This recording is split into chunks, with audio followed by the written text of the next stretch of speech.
Eu queria aproveitar que eu estou aqui com o meu irmão, o Leonardo, e conversar um pouquinho com ele, com você, sobre um assunto que eu tenho há muito tempo falado e eu acho muito interessante a gente refletir sobre isso, que são aquilo que eu tenho chamado de fases do pensamento. Eu acho que o pensamento não se limita a fases, o pensamento é infinito, né? A gente não sabe até onde vai, ninguém sabe quais são as perguntas a se fazer, né? A gente tenta, as perguntas da filosofia, quem somos, de onde viemos, para onde vamos, qual o sentido da vida, são pequenas, são poucas, Sempre reducionistas, né? sempre reducionistas. São as perguntas da religião, as perguntas da filosofia, né? De qualquer maneira, eu tenho percebido alguns estágios assim que normalmente a gente pode passar e eu mesmo já passei. Por isso eu queria conversar com o Leonardo e contigo sobre isso. O primeiro é aquele estágio dos símbolos. Então, na tentativa de responder essas perguntas, a gente elege símbolos que chamamos de verdade ou de mentira. A religião vive nessa dimensão, a política vive nessa dimensão, né? Isso é representante da verdade, aquilo é da mentira. Mesmo as Às vezes até discussões, a ciência vive nessa parte do simbolismo também. muitas vezes, Ah, até as discussões sobre ética, moral, né? Também acontece. A cultura, de maneira geral, acontece dentro de uma dimensão muito simbólica. talvez E mais próximo do maniqueísta. Quando é sim ou não, certo ou errado, está muito relacionado a símbolo. exatamente. Chega uma hora que você olha para isso e começa a entender que a verdade absoluta dele é antagônica à verdade absoluta do outro. Ambos estão certos de que sabem o que é o certo e errado, o que é verdade, o que é mentira, e começam a brigar por isso. E aí você começa a ver isso se espalhando, né, entre crenças religiosas, crenças políticas e crenças de todas as maneiras. Você fala, sabe uma coisa? Nada disso é. Eu não Né? preciso ficar nesse limite, Né? preso nesse Nada disso entendimento. é, para mim não quero sair. Igual aquela história, né? A Terra é redonda, é plana, É. tem o formato de um macarrão, enfim, são brigas que eu não tenho a intenção de ser o dono da verdade.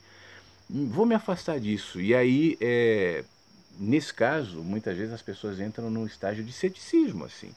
Não acredito em nada, é tudo, na verdade, tudo é mentira, né? Nada faz sentido, é tudo mentira. Eu acho que esse é o segundo estágio. Na minha opinião, no terceiro estágio é quando você percebe que não é necessariamente mentira, mas é simbólico. Então, as discussões estão acontecendo no campo da superfície.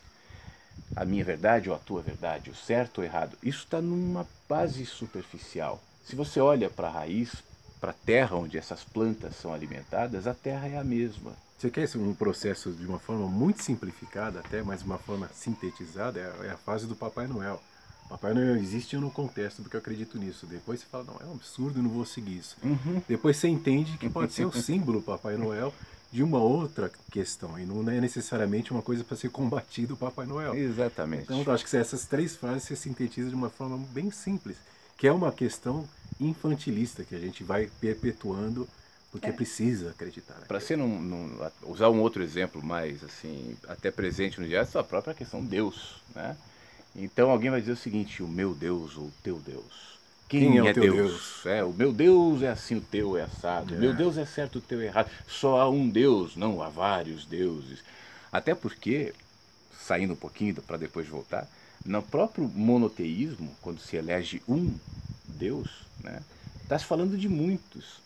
Porque como é que eu posso dizer numa comunidade religiosa onde tem 15 pessoas cultuando um Deus, para cada uma esse único Deus é de um jeito. É. São muitos para elas.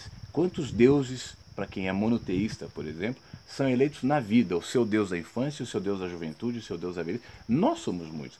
Nós, quando éramos crianças, éramos uns. Hoje nós somos pessoas jovens. Né? Somos outros. Então, essa sede de afirmar ela revela certa angústia. Eu não estou dizendo que é um, que não é um, mas isso está nessa primeira fase. Aí o cara fala, não, então não é, sou ateu, vou cuspir, né, em Deus, vou matar Deus, o que demonstra alguma infantilidade também. Vou negar, vou provar que Deus não existe, agora vou usar argumentos científicos ou filosóficos para provar. É um nível de infantilidade também, semelhante ao do primeiro. O que tenta provar que Deus existe e o que vem ali no contra-argumento provar que não existe. Duas crianças brigando. Né? Numa outra fase, numa terceira esfera, você fala, não, talvez Deus seja algo que não nos captura. Mas isso não quer dizer que eu não posso eleger e assumir que eu elejo símbolos que me aproximem desse olhar. Para mim pode ser um, para você pode ser outro. Eu posso chamar de Deus, você pode não chamar de nada. Você não precisa nem intitular isso. Porque, isso não faz diferença. Né?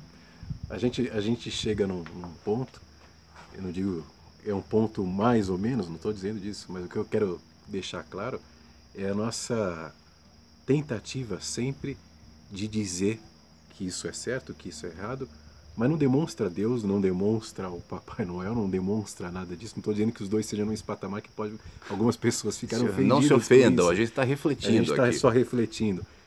Mas quanto de você percebe e se observa quando você começa a estabelecer essas crenças, esses valores e essas brigas e discussões e imposições? Você está revelando você. E não é necessariamente a sua crença. É só você. É só você. Não estamos falando aqui de Deus, né? Nem do Papai Noel. Eu espero que você esteja nesse entendimento da terceira possibilidade do simbolismo que se envolve. E é sempre isso. Não só nos assuntos metafísicos e espirituais, mas quando eu falo que esse cenário é bonito, né? E talvez você concorde, eu estou falando de mim.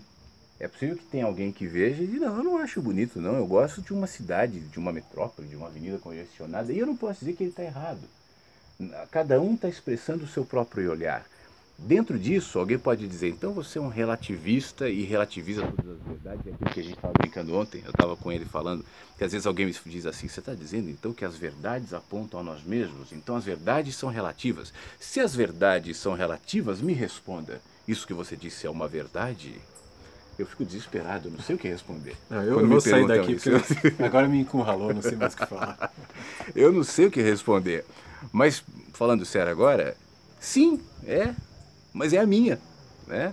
Não precisa ser universal. E por que não pode ter várias verdades? A vida tem muito sentido. Vários fragmentos de uma coisa só. Você enxerga um ângulo do céu. Aqui à noite é uma maravilha que você vê todo o céu, as estrelas, de uma forma que você não vê nas grandes cidades. Mas por que aquela estrela é a única? Porque você está enxergando, mas quanto existe atrás dessa galáxia e outras galáxias e outras, e todas são verdades, não é uma só. Não, é uma realidade. A nossa verdade agora é esse momento da tarde, o sol. Em outro lugar do mundo a verdade é noite, é madrugada, é frio. A nossa verdade é a nossa possibilidade. Né? A nossa verdade, onde estamos agora, nessa varanda, olhando aqui, é isso. Para aqueles que estão brincando lá embaixo, para as crianças ali e tal, ela é outra. Para aqueles bois que estão no pasto ali, também. E agora, quem é que está certo, quem é que está errado? Sou eu, é o Leonardo, é o boi, é a criança. Precisa, né? E precisa. E isso não é um recurso da insegurança, de tentar me provar em relação a você, me autoafirmando, dizendo, uma verdade eu sei qual é, e se a minha não é a tua. Será que o mundo já não provou, a história inclusive do mundo, que esse talvez não seja o caminho mais inteligente? Né? Sem dúvida. Enfim, vamos voltar com outros papos, mas a gente está fazendo um recorte de conversas nossas aqui e compartilhando com você aqui no nosso canal. O Leonardo tem um canal, que é o Filosofia Inversa. De repente você podia botar esse vídeo no teu canal também. Eu vou compartilhar, a gente coloca nos dois. Isso. Então, você vai ter acesso tanto no Filosofia Inversa quanto no canal do Flávio. É isso aí, até a próxima.